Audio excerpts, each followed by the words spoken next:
Who has the hardest time trusting, man or woman? Now, this was a little bit difficult for me. I will openly admit. I had to get a slight edge because it's truthfully 50-50. But if we had to do it in the 51-49 format, I gave it to women. Here's why. Women have to take a leap of faith when it comes to men. The reason why they're cold-hearted is because they gave their trust to dudes who let them down every single time. Granted, she played a part in her letdown, but it builds up over time. Now, like I said, it's really a 50-50 thing. But let's just stick with the woman. From a child, and granted that they came from a single parent household, particularly a single mother household, because the father is around, this is not happening. Single mother household, you're looking for that replacement of a father because that's a void that you have in your heart. You will go to any man who's going to fill that slot. And that first person let you down. The second person let you down. Third person, fourth, fifth, sixth, so on and so forth. Or in this case, someone brought up a good point on the panel. I can't remember who.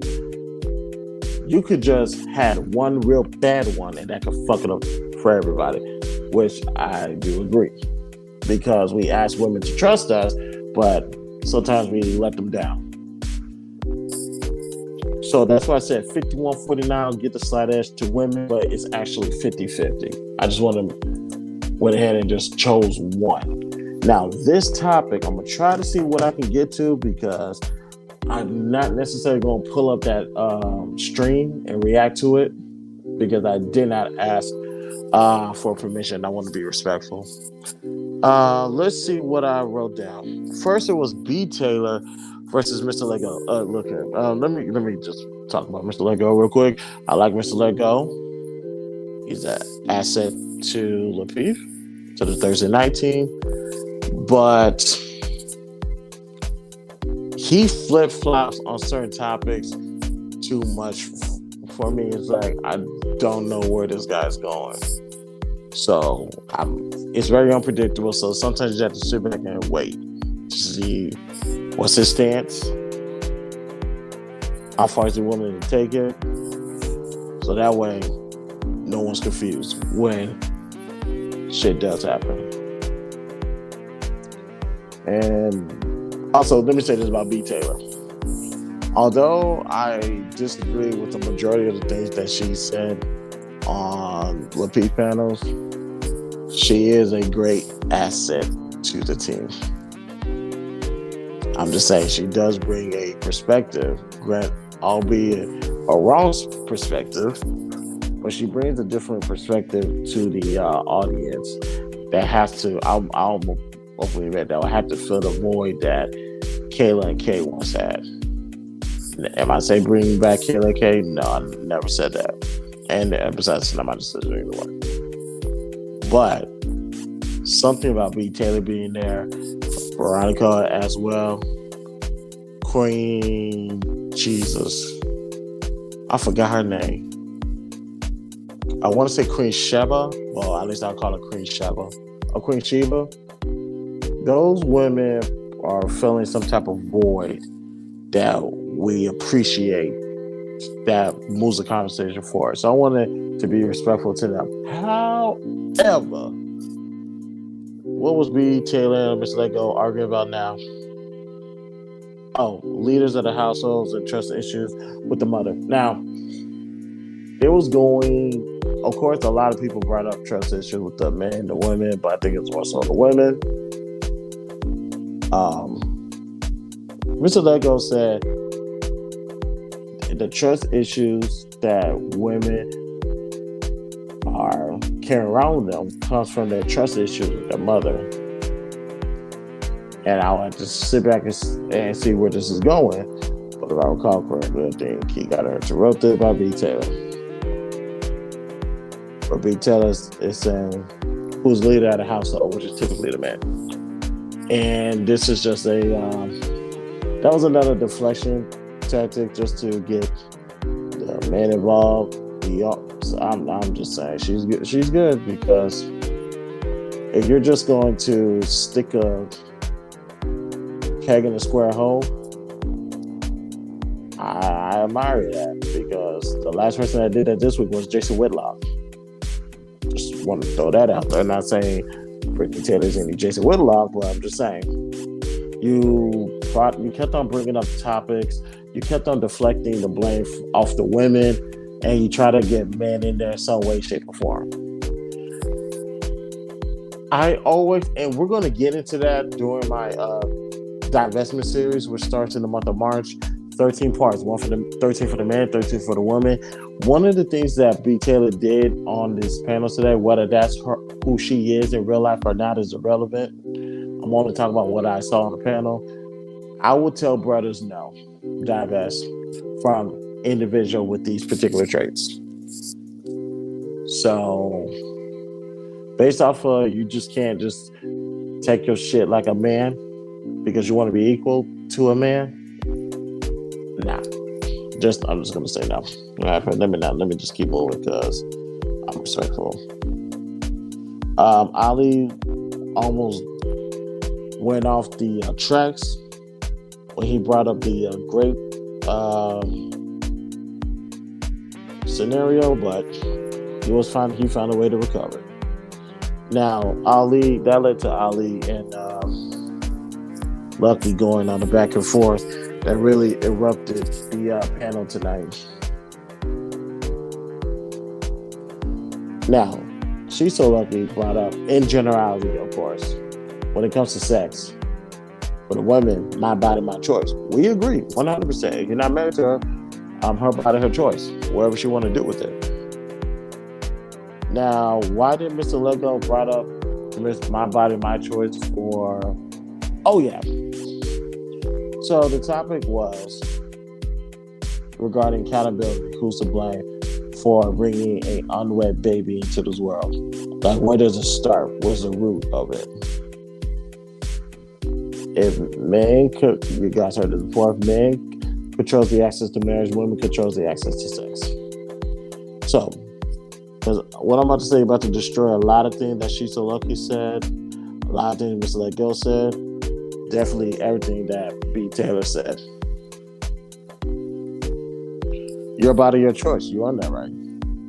So you have to be a little bit more responsible and a little bit more careful with your body. I'm not talking about those two individual. I'm only talking to the point.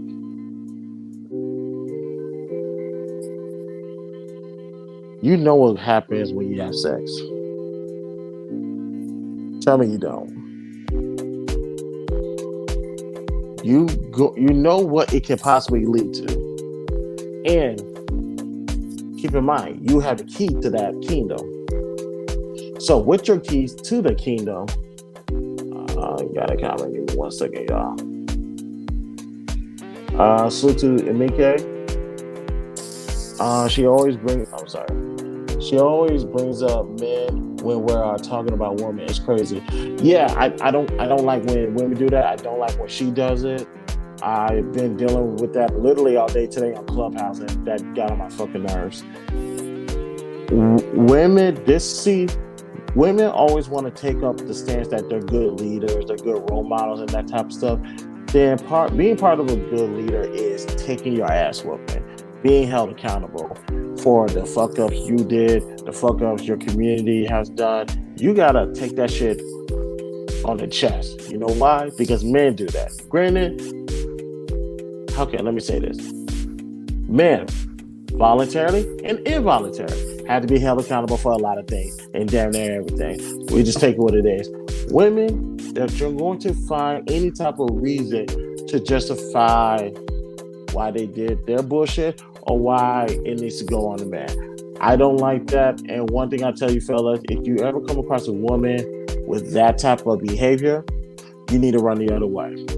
Now, if you're married to them, you need to go get some counseling and fix that. But if you're not obligated to her. Run the other way. Well, I appreciate the chat, brother. Thank you. Now, ladies, I'm gonna make this real clear. I'm gonna tell you the right answer. Now, I don't care what B. Taylor was saying. The women will listen to me. The number says the women are not listening to you. Maybe she has her own numbers that she can provide for the people that she's talked to. But no, I'm gonna tell you the right way to do this. And if you're worried about tone and what I say and how it comes off, tell me you don't have a father without telling me you don't have a father. So I'm gonna put the right answers out there for you. It's up to you to decode or dissect what I'm saying, because I don't, what's the word I'm looking for? I don't cater my voice for others to hear. I only talk to leaders. I don't talk to followers. What does that mean? A leader don't care about the delivery of my message. They're going to take my message and they're going to roll with it. Followers or failures, they want to determine who the speaker is, how the message is given to them. And I tell those people that run across those people, they have not failed yet. Well, they have failed, just not hard enough. Let them hit rock bottom more, because once you hit rock bottom, you have no credibility to dictate how the messenger wants to get the message. So I just wanted to throw that out there to those who are looking to be catered to. No, I don't cater to the men. I tell them fuck their feelings, and here's this work that's gonna get you better. I don't know why you think I'm gonna be gentle to anybody else, especially since my way breeds results. Now, here's the right way to handle situations, ladies. Although, what I'm about to say, I know you know. You're single. You are responsible for your own body. You, nobody else. Until you get married, you're responsible for your own body.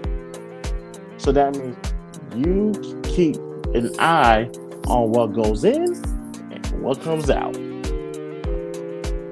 If you decide to give your box up, and you see that this person doesn't have a condom, just keep that in mind. Not only does he not have a condom, he left something in the oven for 9 months. Your body, your choice still. The right thing to do is actually take pride in your body. If you don't want to be a mother, if you don't want to go through the stages of pregnancy, the 10-month pregnancy, not 9 months, 10 months. Go ask a doctor, it's really 10 months. If you don't want to go through that type of change, you need to take better care of your body. And once you take better care of your body, less distractions, less headaches, less burdens to hold you back. So, now that we know that, why do women still fail at this? The reason why they still fail is, Anton brought it up, there's a safety net. And if you take away the safety nets, a lot of women will start making better decisions with their body. The problem is they're being incentivized to be reckless with their body. They're being incentivized to have kids. They're being incentivized for you to have multiple kids. So that way, I'm going to be perfectly honest, y'all. It starts young. They're trying to incentivize women to have more kids. Right now on the white side, they believe they're facing extinction, so they're trying to fix that. But on the minority side, the more kids you have, the more likely the prisons are going to be filled up. And that's not gender specific, because as far as black men go, not a lot of us are prison. We'll talk about that later. So there's always consequences for your actions currently that's going to affect you 10 or 15 years from now. So when it comes to women, my body, my choice, take care of your body like it is yours. It's yours.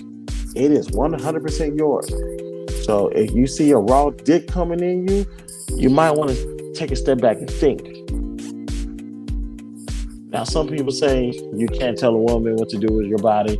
My response to that is real simple. I don't subscribe to that rule at all. I don't. So don't share me that just won't work on me. And there was one more thing I was going to bring up. Now, regarding the men, fellas, yes, you need to put a condom on because damn the pregnancy part, you don't know what's out here. These incurable STIs from what I've been hearing. So, fellas, don't go wrong. Do not go wrong. Not even a little bit. But nevertheless, the brunt of the responsibility falls at the feet of women. Sounds unfair, sounds harsh, but it is